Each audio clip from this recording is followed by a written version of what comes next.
Hermanos, la carta de Romanos es la carta magna del Evangelio. Es ahí donde Pablo es como la teología sistemática de Pablo, hecha en carta. Y nosotros vemos una forma de escribir de Pablo que va a demostrar en realidad cómo está escrita las Escrituras. Y lo voy a dar en una forma de un ejemplo para que me puedan entender a lo que voy. Siempre que en una joyería quieren resaltar sus artículos más valiosos, ya sea perlas, artículos de oro puro, hermosos diamantes, van a utilizar una almohadilla o utilizan un paño de color oscuro que va a servir como contraste, con el fin de que ese artículo pueda lucir y brillar de una forma única. Y eso, hermanos, es precisamente lo que va a hacer Pablo en nuestro pasaje. Nosotros encontramos grandes peros en las Escrituras y casi los grandes peros que hay en las Escrituras son de Pablo. Nosotros podemos recordar Efesios capítulo 2, que viene hablando del pecado, que somos hijos de ira, lo mismo que los demás, que estamos muertos, pero y abre el esplendor de la misericordia de Dios y que somos salvos por gracia. Y eso es lo que va a hacer Pablo en este pasaje, en el capítulo 5 de Pablo. Recuerden ustedes que la carta de Pablo a los romanos está dividida en dos grandes partes. Una parte de Saltas capítulo 11, la primera parte que es la parte más teórica, más teológica, en donde va a explicar con lujo de detalles el Evangelio, partiendo de quién es Dios, pasando a quién es el hombre, quién es Cristo, qué hizo Cristo y las bendiciones que tenemos de esa obra en Cristo. Después de eso, de las misericordias de Dios, como dice Romanos capítulo 12, empieza lo que nosotros debemos hacer o cómo debemos aplicar ese evangelio a nuestras vidas. Y en el capítulo 5 nosotros ya estamos entrando en el terreno de la justificación, en el terreno de la salvación, cómo nosotros podemos ser declarados justos delante de un Dios santo siendo nosotros pecadores, que hasta el capítulo 3 era lo que venía explicando. Hasta el capítulo 3 Pablo viene explicando que nosotros somos pecadores, que merecemos la muerte, que no hay forma de que nosotros podamos llegar a tener vida eterna por medio de nuestras propias obras. Somos inútiles, dice Pablo.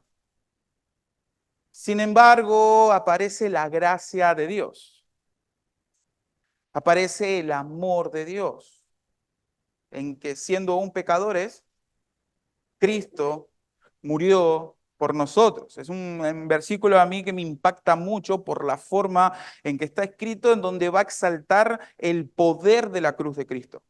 Porque nosotros somos pecadores y es la cruz de Cristo la que nos salva, la que nos limpia, la que nos perfecciona. Es muy interesante. Y Pablo en el capítulo 5, a lo último, versículos 10 y 11, dice, porque si siendo enemigos fuiste reconciliados con Dios por la muerte de su Hijo, mucho más estando reconciliados seremos salvos por su vida. Y no solo esto dice, sino que también nos gloriamos en Dios por el Señor nuestro Jesucristo, por quien hemos recibido ahora la reconciliación. Lo que termina diciendo es que nosotros no solamente somos salvos, no solamente somos justos o declarados justos por medio de la justicia de Cristo implantada en nuestras vidas, sino que también nosotros tenemos un sinnúmero de beneficios. Hay reconciliación, no solamente salvación, sino que también una nueva comunión con Cristo. Esa comunión que se había perdido con una persona, Adán, en el pecado de Adán. Hermanos, créanme que el pasaje que en donde vamos a estar estudiando hoy, desde el versículo 12 al versículo 21, casi hay discusiones por cada frase que hay en ese pasaje.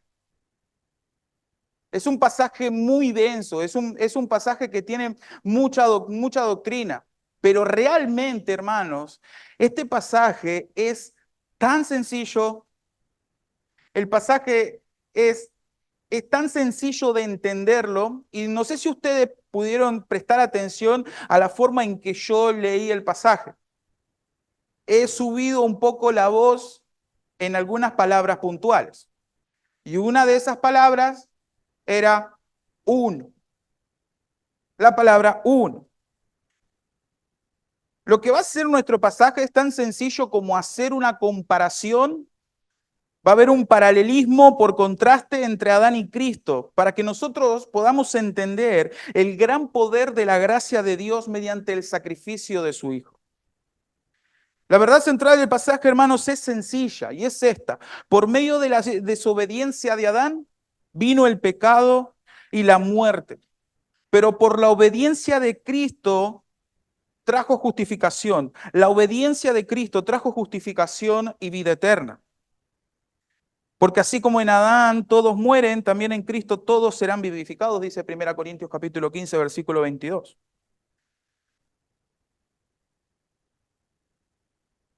Entonces, cuando nosotros leemos el versículo 10 y el versículo 11, que lo hemos estado leyendo antes, hay una pregunta que sale de nosotros, que es natural. ¿Cómo puede ser que la acción de un hombre haga posible que personas de toda época y toda nación puedan reconciliarse con Dios y ser declarados justos delante de Él?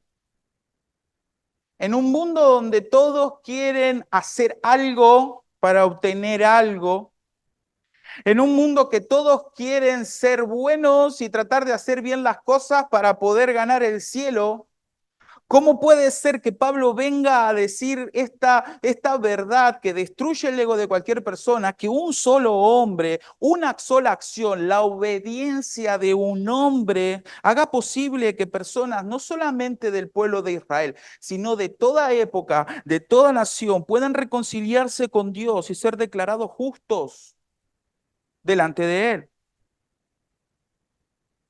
¿Cómo puede ser que una sola persona haya traído tanta bendición al ser humano? Y es precisamente eso que el apóstol Pablo va a explicar en la última mitad del capítulo 5.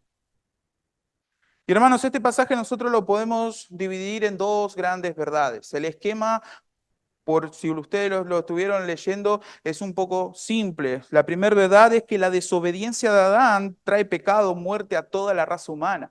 La segunda verdad es que es el segundo Adán, es Cristo el que trae vida eterna, justificación y santificación. Y en esa segunda verdad, lo que empieza a hacer Pablo es el contraste. Esto es lo que deja Adán. Esto es lo que trajo la desobediencia de Adán, esto es lo que trae la obediencia de Cristo, que es superior a lo que hizo Adán. Por eso vamos a empezar con la primer verdad. La desobediencia de Adán trajo pecado y muerte a toda la raza humana. Eso lo vemos en los versículos 12 al versículo 14. Dice, por tanto, como el pecado entró en el mundo por un hombre y por el pecado la muerte, así la muerte pasó a todos los hombres, por cuanto todos pecaron. Pues antes de la ley había pecado en el mundo, pero donde no hay ley no se culpa de pecado. No obstante, reinó la muerte desde Adán hasta Moisés, aun en los que no pecaron a la manera de la transgresión de Adán, el cual es figura del que había del venir. En estos versículos, hermanos, el apóstol va a manifestar varias declaraciones que podemos asimilar para lograr entender el punto central del capítulo. La centralidad, hermanos, de estos versículos es que el pecado y la muerte entraron al mundo por medio de la desobediencia de un solo hombre, y eso afecta inexorablemente a toda la raza humana. La desobediencia de uno, el cual es Adán, trajo inexorablemente perdición, muerte, tinieblas, esclavitud y maldad a toda la raza humana. Y hermanos, este es un punto central del Evangelio. Es algo que nosotros debemos entender.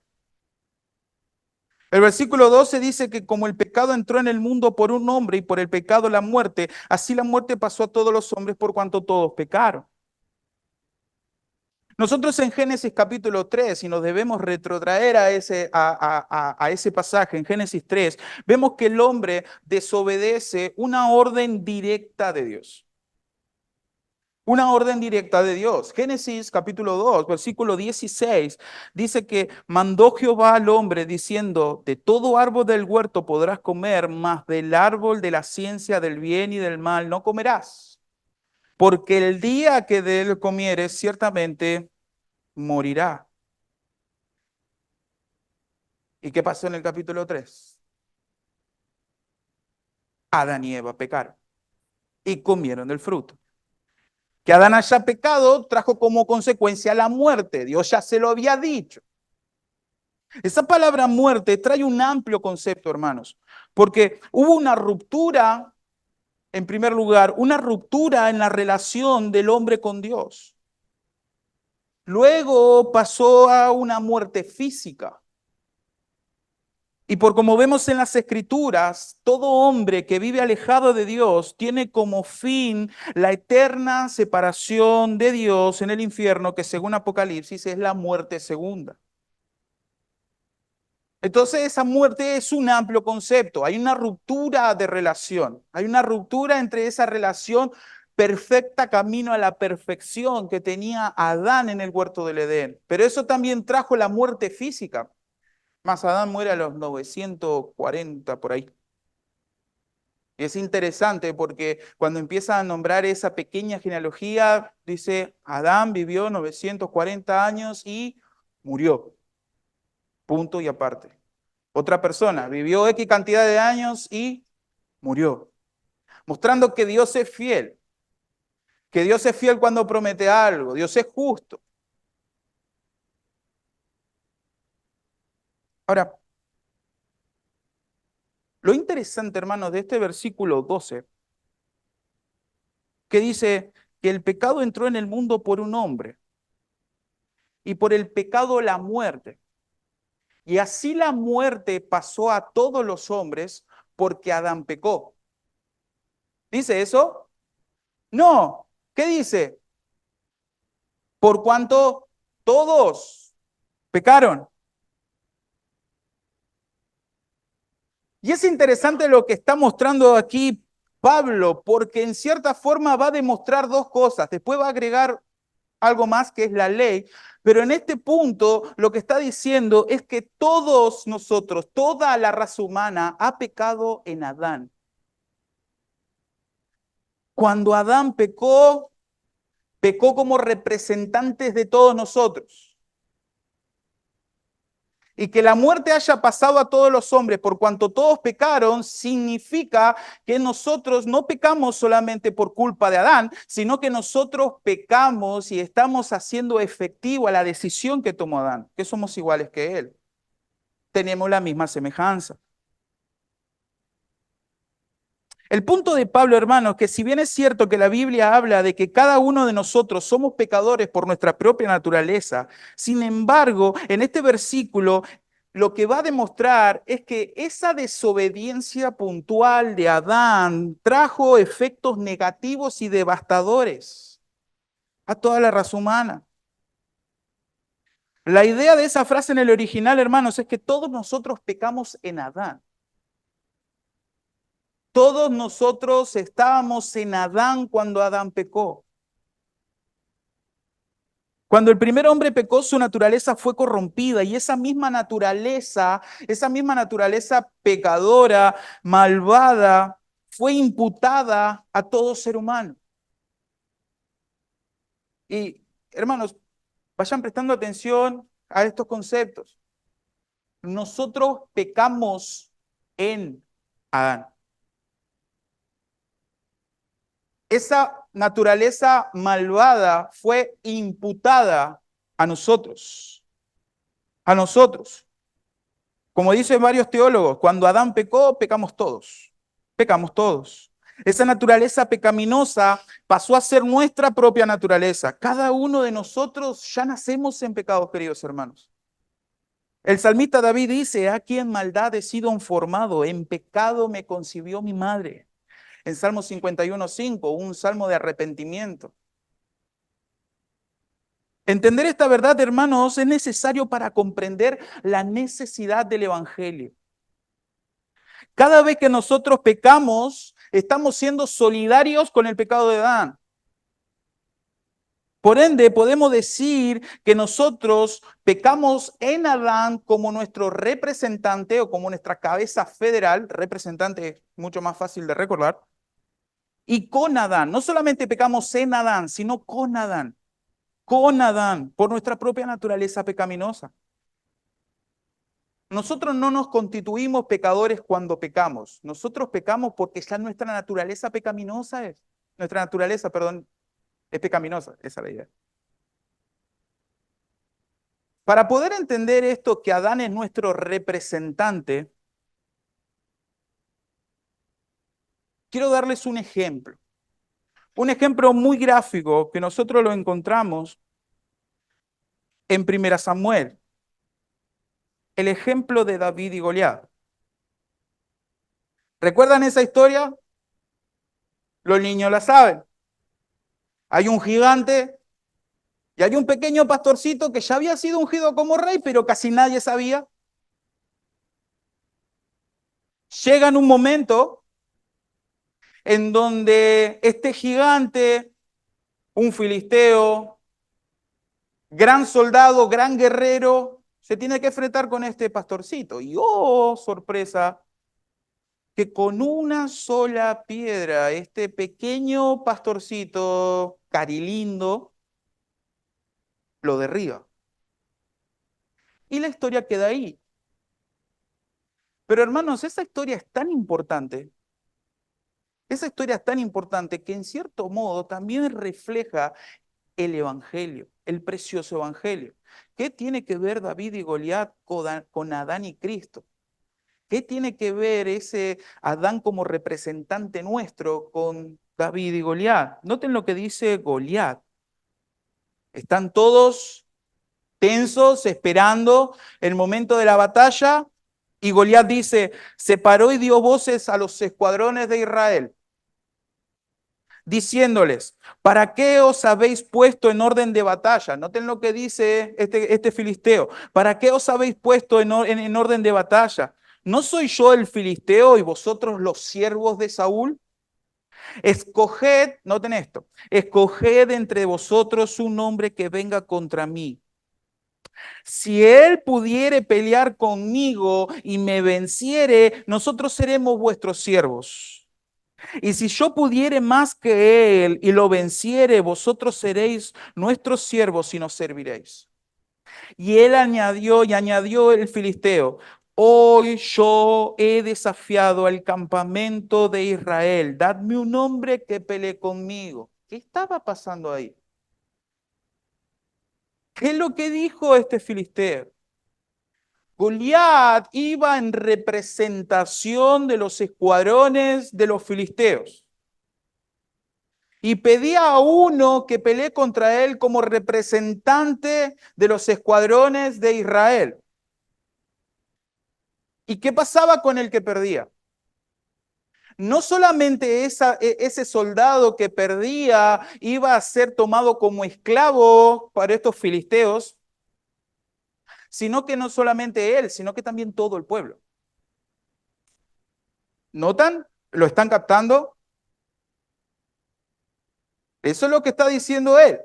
Si esta persona que se levanta de los escuadrones de Israel, que va en representación de ellos, esta persona me gana, entonces yo como representante de los filisteos y todos los filisteos conmigo, los vamos a servir a ustedes.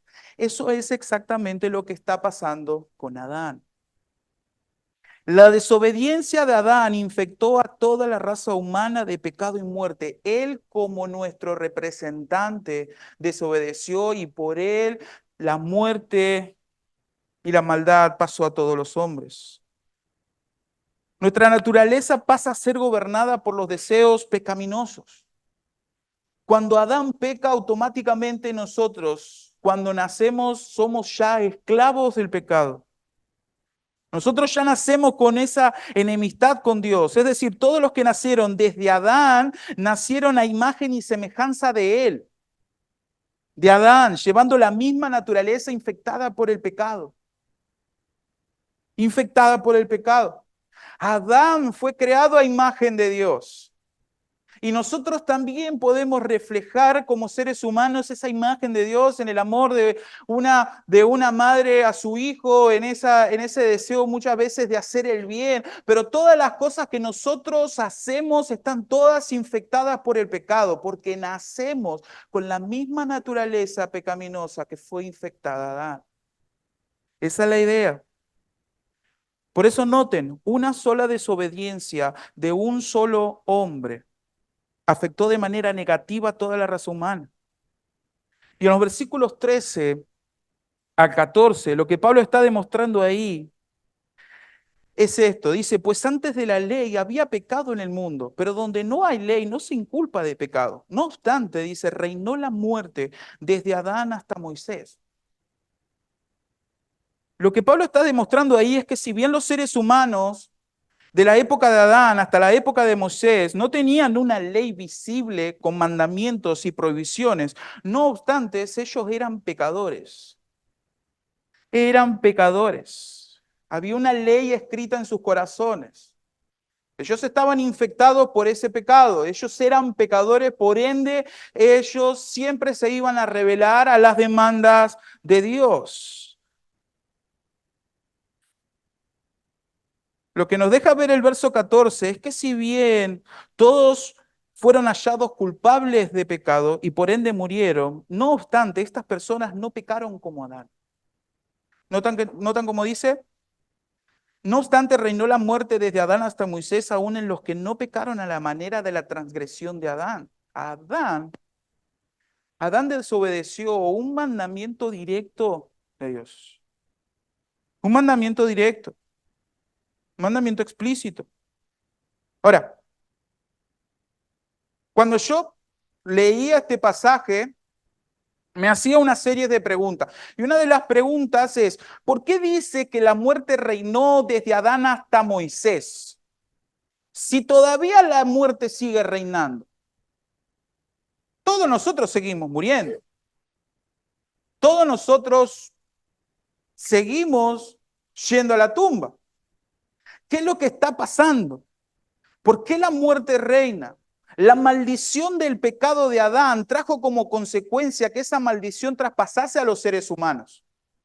Y por más que las siguientes personas no han pecado en la manera del pecado de Adán, porque no han desobedecido mandamientos explícitos de Dios, sin embargo, en Moisés pasa algo muy inusual, que Dios sí da una ley explícita.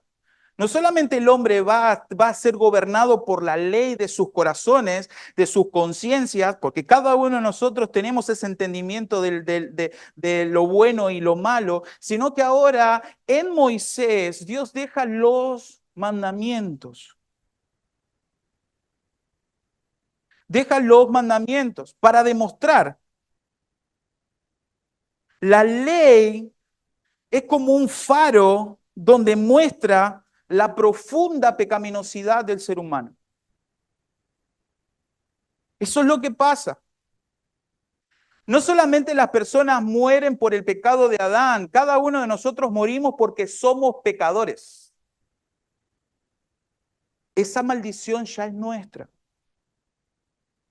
Ahora, noten cómo dice el versículo 14 al final. Aún en los que no pecaron a la manera de la transgresión de Adán, el cual es figura o tipo del que había de venir. Y eso, hermano, nos sirve de enganche para presentar a Cristo. Nuevamente Pablo repite la acción puntual de Adán. La transgresión del primer hombre fue desobedecer activamente un mandamiento directo del mismo Dios. Pero Pablo termina diciendo que Adán es figura de lo que ha de venir. El que ha de venir el segundo Adán, por lo que estuvimos leyendo, es Jesucristo. Queda muy claro. La palabra figura nos da a entender que Adán es un tipo de Cristo, prefiguraba a Cristo. ¿Pero en qué sentido? Hay un solo sentido, hermanos, en que Adán y Cristo son iguales.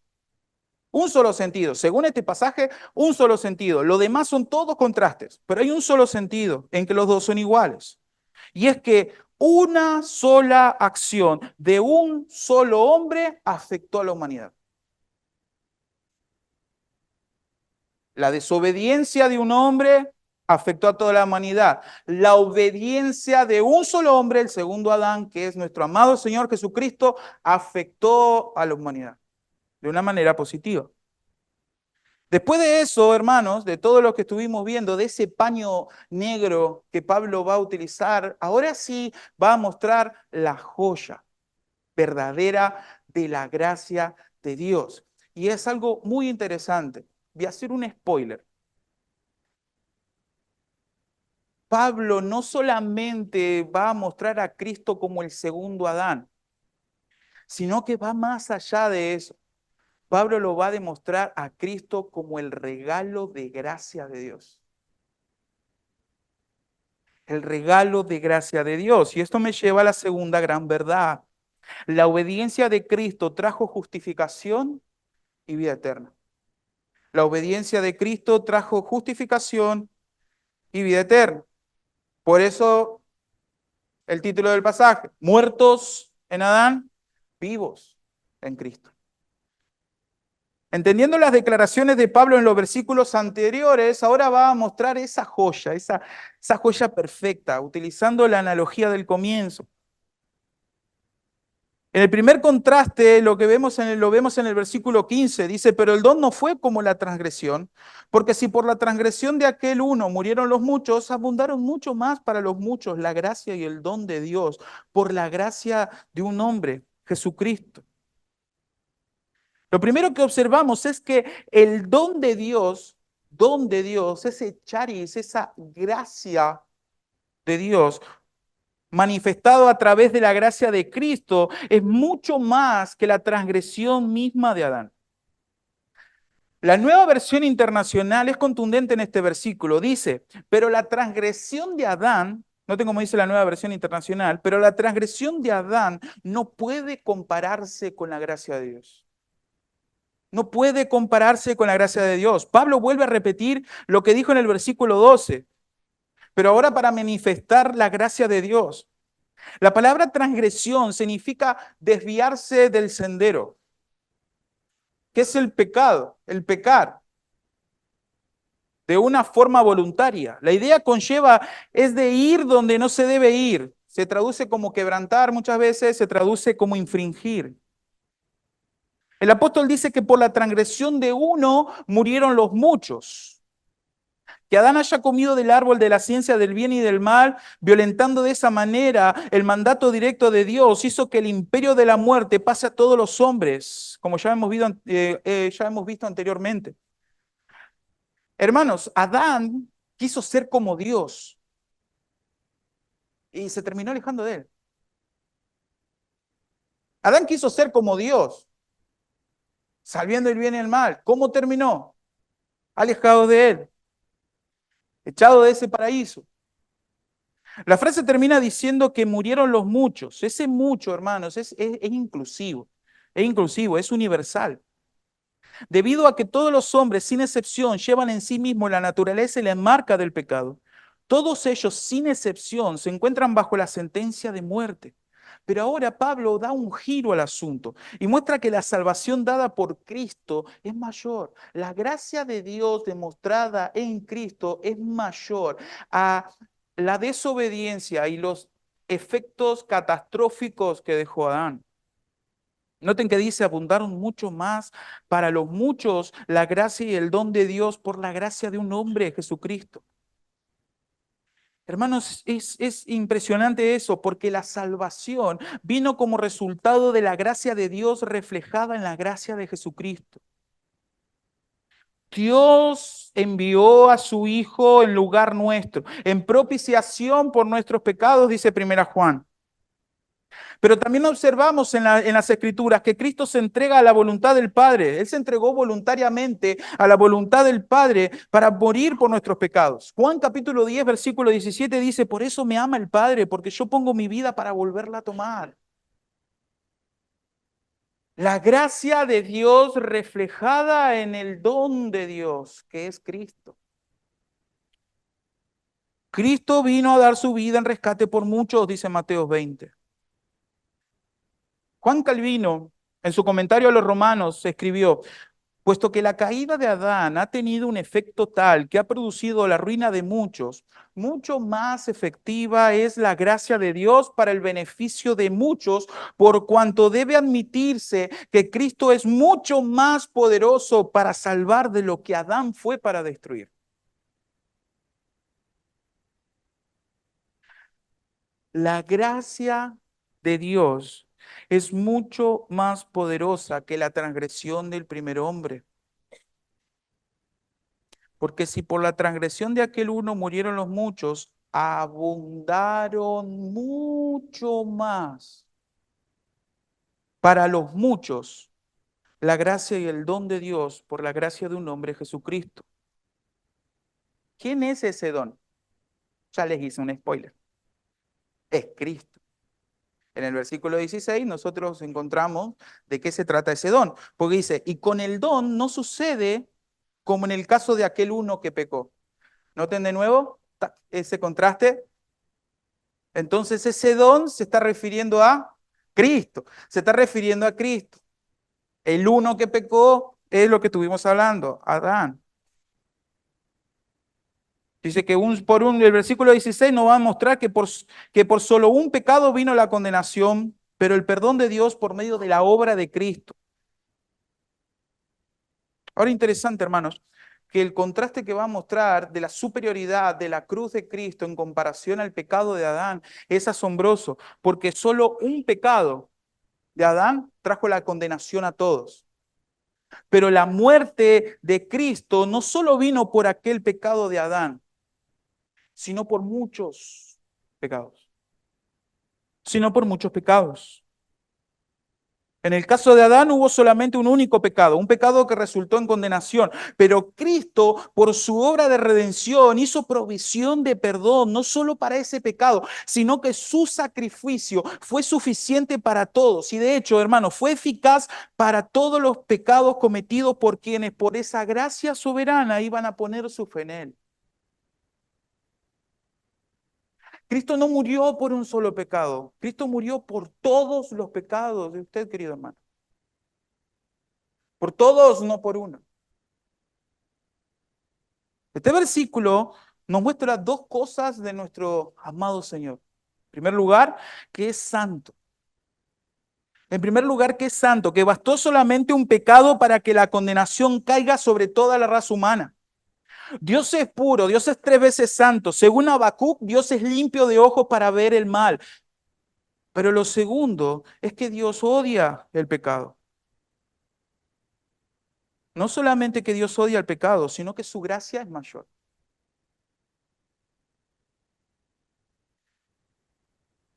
Y es tan grande su amor que no solo trajo perdón al pecado de Adán, sino también al pecado de todas las personas de diferentes épocas, naciones, imperios, que iban a poner su fe en él.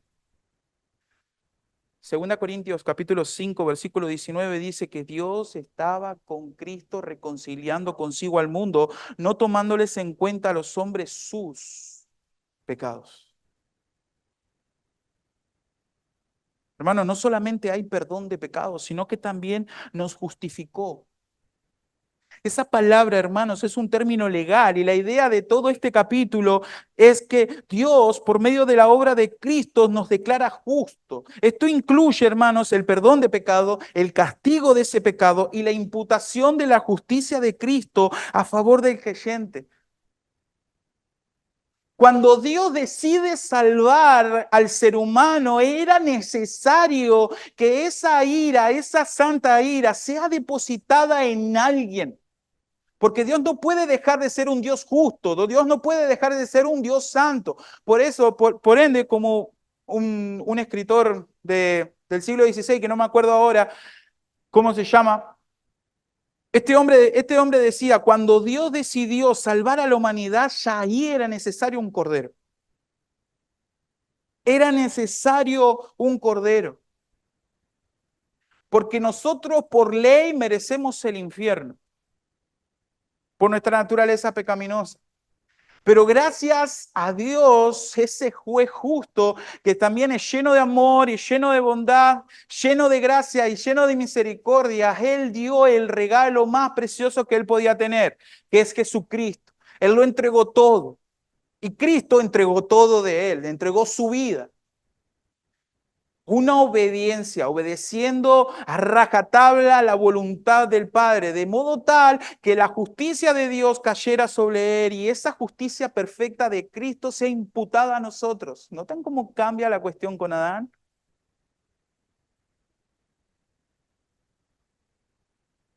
Versículo 17. Hay una palabrita en el versículo 17 que es preciosa, que muchas veces a nosotros se nos pasa por alto cuando leemos las Escrituras. Dice: pues si por la transgresión de uno solo reinó la muerte, muchos más reinarán en vida por uno solo, Jesucristo, los que reciben la abundancia de la gracia y el don de la justicia. Repito de nuevo el versículo. Pues si por la transgresión de uno solo reinó la muerte, mucho más reinará la vida. ¿Dice así el versículo?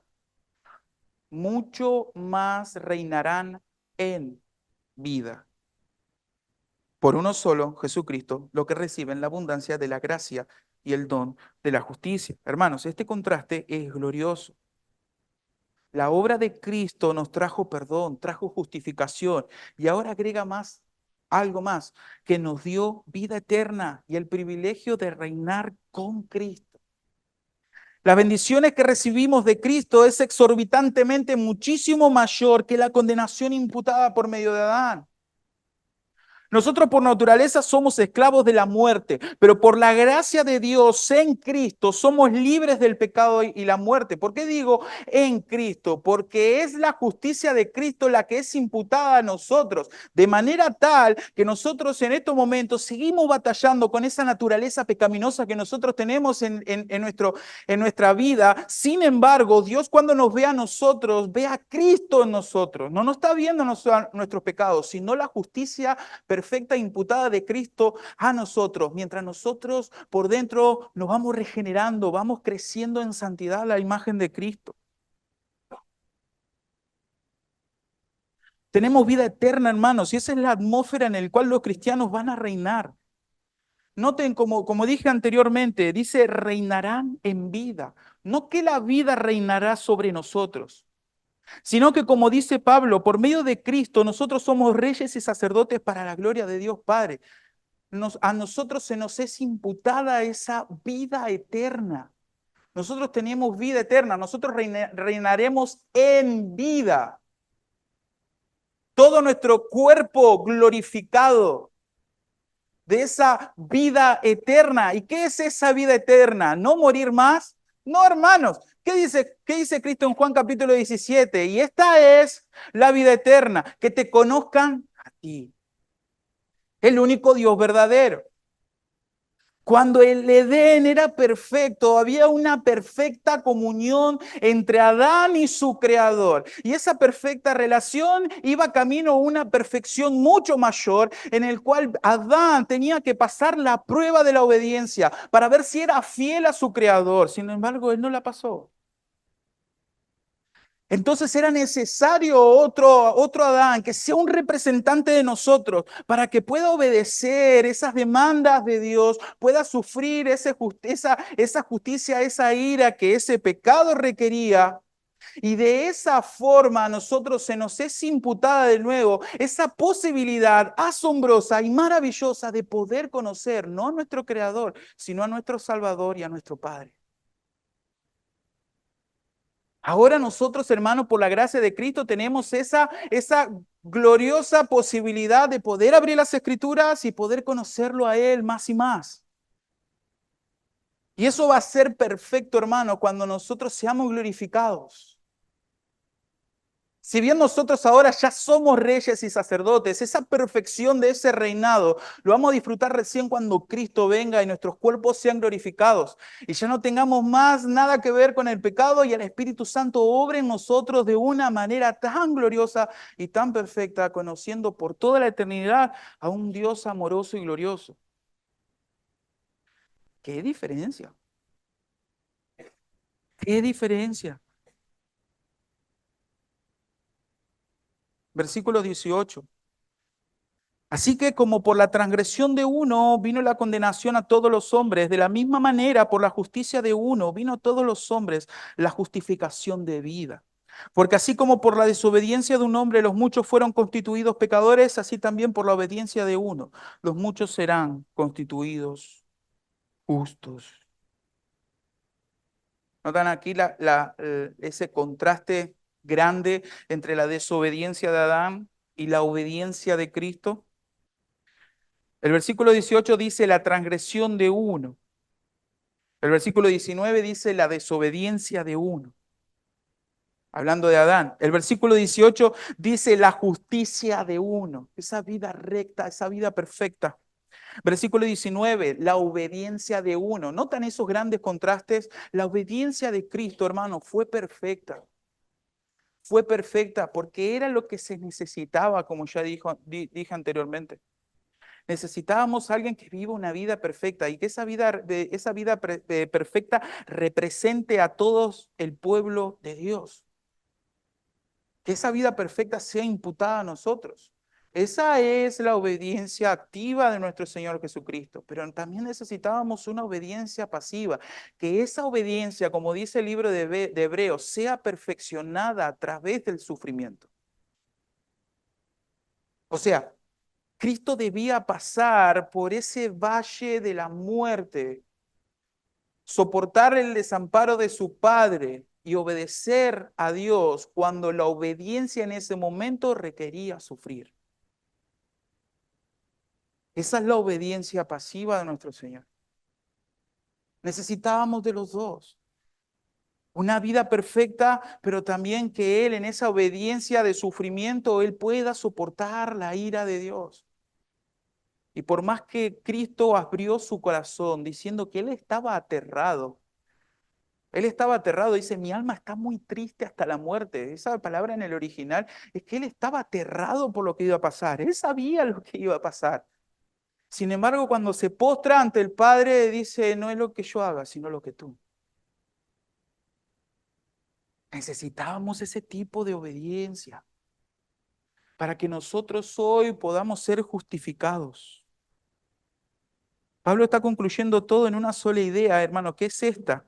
Así como por la desobediencia de un solo hombre, que es Adán, trajo como consecuencia que la muerte y el pecado entraran al mundo y le sea imputado a los seres humanos. Así también la obediencia de un hombre, que es Jesucristo, trajo justificación a todos aquellos que crean en él.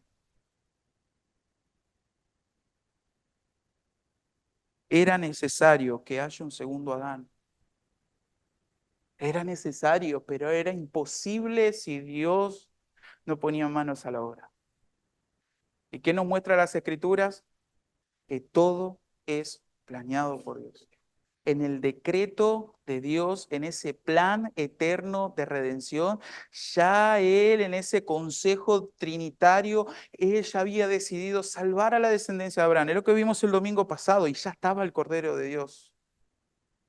Ya estaba designado quién era el Cordero de Dios. Era su propio Hijo. Era su propio Hijo. La gracia de la soberanía de Dios decidió salvar a muchos, pero la justicia de Dios tenía que ser satisfecha. Y hermanos, no me quiero centrar en la desobediencia de Adán, ya que estuvimos mucho hablando de eso, pero me quiero centrar en la obediencia de Cristo.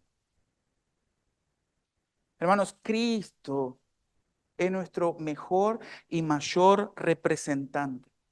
De modo, hermanos, que la necesidad de la justicia de Dios fue direccionada a su propio Hijo, con el fin que por medio de la muerte venciera la muerte y nosotros seamos purificados y vestidos de las vestiduras de Cristo.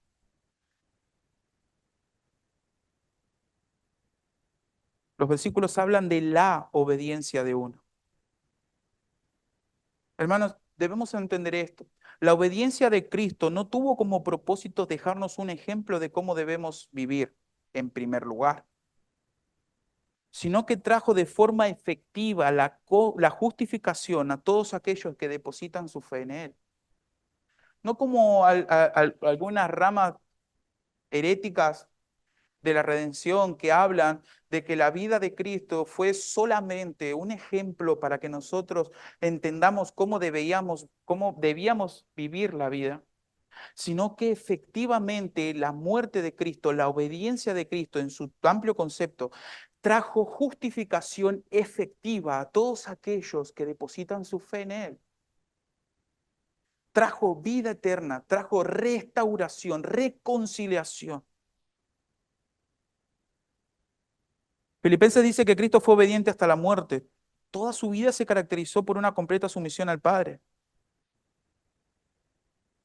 Esa obediencia perfecta fue la que se nos imputó a nosotros. Y hermanos, si bien nosotros vivimos en el presente luchando con ese pecado, llegará un día que vamos a ser semejantes a Cristo. ¿Lo espera? ¿Lo espera? Llegará un día que vamos a estar libres de la tiranía del pecado y de la muerte. Y eso es glorioso, hermano, de pensar para un hijo de Dios.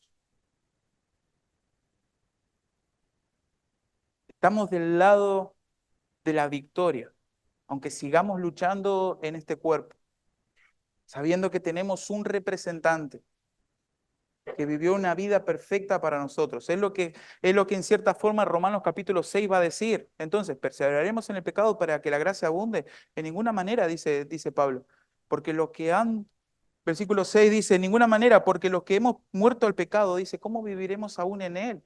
Hay una verdad central y esa es la segunda verdad que estuvimos viendo. Cuando nosotros depositamos la fe en nuestro Señor Jesucristo, esa vida perfecta nos es imputada a nosotros. Ahora nosotros, como seres humanos pecadores, ya estamos muertos. Esa es una verdad, la cual tenemos que vivirla.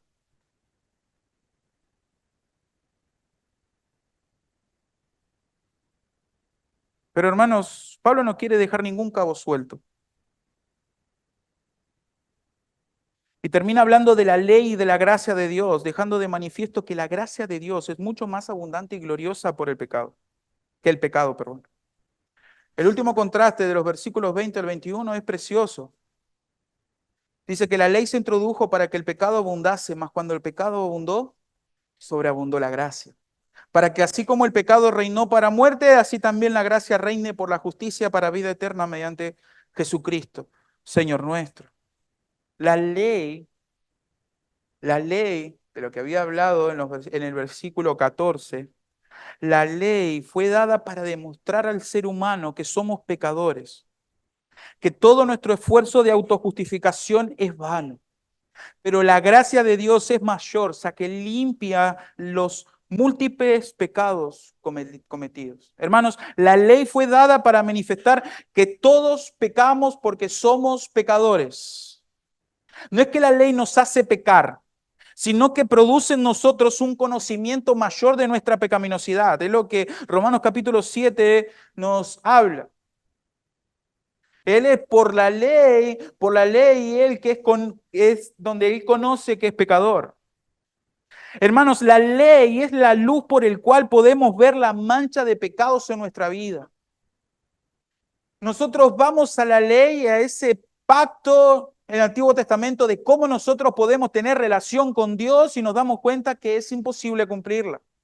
Es imposible cumplirla. Por eso, hermanos, la ley es la luz por el cual podemos ver las manchas de pecado en nuestras vidas.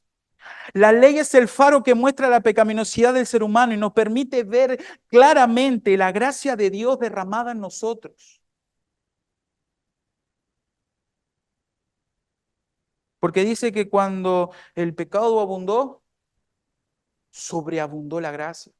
La ley, que es ese faro que muestra la necesidad de un Salvador, es esa misma ley que tiene una luz mucho más brillante y que nos muestra a aquel que sí pudo obedecer la ley de Dios. Es el ayo, es nuestro tutor, es nuestra guía que nos lleva a Cristo, al perfecto. Como una canción que cantamos nosotros, su gracia es mayor, dice, sus misericordias hoy nuevas son. Mis faltas son muchas, su gracia es mayor. Y el versículo 21 es como una conclusión a todo lo que viene hablando anteriormente, para que así como el pecado reinó para muerte, así también la gracia reine por la justicia para vida eterna mediante Jesucristo. Noten, hermanos, lo interesante que siempre que Pablo habla del Evangelio, habla de gracia y justicia. Son inseparables, son inseparables. Gracia y justicia. La vida perfecta de Cristo, su vida justa, pero también la justicia que cayó sobre él por el pecado de todos nosotros. Hermanos, esto es, esto es precioso y más de todo un día especial como hoy que vamos a celebrar la cena. De recordar que esa cruz no solamente nos trajo salvación, sino que cambió de una manera positiva todas las esferas de nuestro ser. Porque no solamente Dios trae perdón al ser humano, sino que trae justificación, glorificación, santificación, trae dones para que puedan ser desarrollados en la iglesia. Hay un paquete, hay un combo detrás de la muerte de Cristo que es mucho más amplio que un simple perdón. ¿Y por qué digo, hermano, simple perdón? Porque muchas veces el Evangelio es rebajado a eso. Tú eres pecador, pide perdón a Cristo. Pero más que un simple perdón, es la muerte del perfecto Hijo de Dios. El perdón de Dios trajo como consecuencia un gran dolor. La muerte de su propio Hijo, el desamparo. Cristo soportó el desamparo de su Padre. Y en ese perdón trae un paquete maravilloso de gracias que son derramadas en nosotros. La iglesia, el Espíritu Santo, los hermanos, las escrituras, la justificación, el poder crecer en santidad, el día a día amar a Cristo. Eso nos tendría que nosotros a llevar a poder estar sorprendidos del Evangelio. ¿Qué aplicaciones tenemos para nosotros, hermanos? Es interesante, hermanos, que las escrituras nos muestran que Dios es el autor de nuestra salvación. En un reino de maldad, en un reino de pecado que merecíamos la muerte, Dios dio el don en Cristo Jesús, la gracia. Dios nos regaló a Cristo como ese cordero que nosotros necesitábamos. Pero la aplicación que voy a dar ahora es una aplicación perimetral del pasaje que estamos dando. ¿Saben que las escrituras nos muestran en diferentes ocasiones que el pecado de un hombre puede afectar a más de una persona? Es lo que estuvimos viendo. El pecado de Adán afectó a todos los seres humanos. Pero a lo largo de todas las escrituras, queridos hermanos, nos muestran que el pecado de una persona puede afectar a una familia, puede afectar hasta un reino. El pecado de David con Betsabé, cuando el reino parecía estar en su gran apogeo, ¿qué obtuvo como consecuencia? La muerte del hijo concebido en adulterio, puso en jaque el reino de Israel, sus hijos se rebelaron, y sin contar que Urías Eteo, el marido de Betsabé, fue muerto debido al pecado del rey. ¿Notan lo peligroso, el peligro del pecado? No solamente cuando pecamos estamos siendo afectados nosotros, afectamos a todo lo que nos rodean, a- así de cancerígeno es el pecado. Otro ejemplo, ¿recuerdan a Acán? El pueblo de Israel tiene una gran victoria en Jericó. A través de gritos se derrumban los muros, ellos entran, destruyen la ciudad y ellos estaban Ellos estaban alegres, ellos estaban efusivos porque Dios estaba con ellos. Dijeron, bueno, si nosotros pudimos destruir esta gran ciudad, ir a Ai, una ciudad pequeña, no puede pasar mucho. Entonces nos llevemos a todos, vamos a llevar la mitad. O sea, con eso no bastaría. Llegan a Ai y resulta que esa pequeña ciudad los hizo correr. Y cientos de soldados israelitas cayeron muertos. ¿Qué pasó? Dios es injusto. ¿Para qué nos mete acá si nos van a matar a todos? Había una persona que había desobedecido el mandamiento de Dios. Ese fue Acán. Agarrando un manto babilónico y oro. Cosa que Dios había dicho que no agarre. Ese pecado de Acán produjo que el pueblo de Israel perdiera una batalla y que después toda su familia sea ejecutada. De la misma forma, queridos hermanos, el vivir una vida conforme a las Escrituras, obedeciendo en el Señor, al Señor, nos trae bendición, no solamente a tu vida, sino también a tu hogar y la iglesia en que te congregas. Y no me malentiendan, hermano, no estoy hablando de bendiciones materiales o que todo va a ser color de rosa. No, estoy hablando de una fe inquebrantable, de un corazón desbordado de gozo en el Señor, de espíritu humillado y fuerte anhelo por el servicio. A los hombres de este lugar son muy importantes, querido hermano, las decisiones que tú tomas como familia. Si lo tomas y lo haces en el temor del Señor, traerás bendición a tu familia porque eres la cabeza del hogar. Tú eres el representante de ella. Tú eres el representante de tu familia. Tú eres el sacerdote de tu hogar. Cuando nosotros estamos en el temor del Señor y obedecemos al Señor, vamos a nosotros a crecer en amor, vamos a crecer en servicio, vamos a crecer en compromiso dentro de nuestra familia para que ella pueda crecer en conocimiento del Señor, pero también en la iglesia. Las decisiones que nosotros tomemos van a apuntar y afectar a todos.